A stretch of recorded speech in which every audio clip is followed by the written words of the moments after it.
There are reports that negotiations over a potential new COVID economic relief bill have resumed as cases continue to surge around the country. With that in mind, I want to show you two lines that will tell you the story of the economy right now. The first is the Dow Jones Industrial Average. It's an index that measures the stock prices of 30 of America's largest companies. The other line isn't a graph. It's this image of 6,000 cars lined up to get food for Thanksgiving at the North Texas Food Bank in Dallas. This week, the food bank distributed 600,000 pounds of food, including 7,280 turkeys, enough to feed 25,000 people this Thanksgiving. That's just one food bank in one American city. Those two lines tell the story of what Joe Biden calls the K-shaped recovery in America. The top line of the K is up and to the right for the investor class. The bottom line is down and to the right for the working class, the working poor, and the unemployed. The poverty rate in America rose by nearly 2% over the summer. That's nearly 7 million more Americans falling below the line. The expiration of government assistance programs like the weekly $600 federal pandemic stimulus payment likely contributed to that spike. In America, the richest country in the world, live millions of people who are referred to as food insecure, meaning they lack access to adequate food because they don't have enough money. In 2019, when the economy was much stronger than it is today, 10.5% of all U.S. households, about 35 million Americans, were food insecure at some point.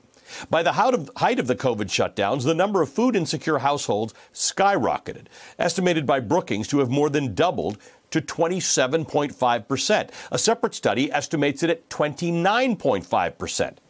Somewhere in the neighborhood of 100 million Americans are unsure how and from where they are going to get the next day's meal.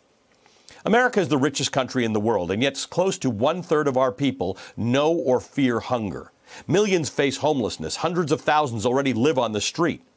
We need emergency aid from Congress. So why is the Senate stalling on a $2.2 trillion relief bill that was passed on October 1st by the House? Because Senate Majority Leader Mitch McConnell says the HEROES Act is too large. He's advocated for a smaller, more focused $500 million bill that doesn't include direct aid to the American people. McConnell's skinny bill would indemnify companies that could otherwise face lawsuits if returning workers contract COVID. In other words, it's a relief bill that provides no relief. There are times for political jockeying. There are times to worry about the national debt. There are times to argue about the effectiveness of government aid. This is not that time. This is the time for us to understand that our fellow citizens are literally going hungry. As I've pointed out many times during the pandemic, we have seen the best of America during these dark days. Rarely has it come from the nation's capital, but the one thing we cannot do without Washington is this, and without the Republican-controlled Senate. Senators have gone home already for Thanksgiving. Let's hope they realize how many people will not be celebrating on Thursday because of their inaction. Hey there, I'm Chris Hayes from MSNBC. Thanks for watching MSNBC on YouTube. If you want to keep up to date with the videos we're putting out, you can click subscribe just below me or click over on this list to see lots of other great videos.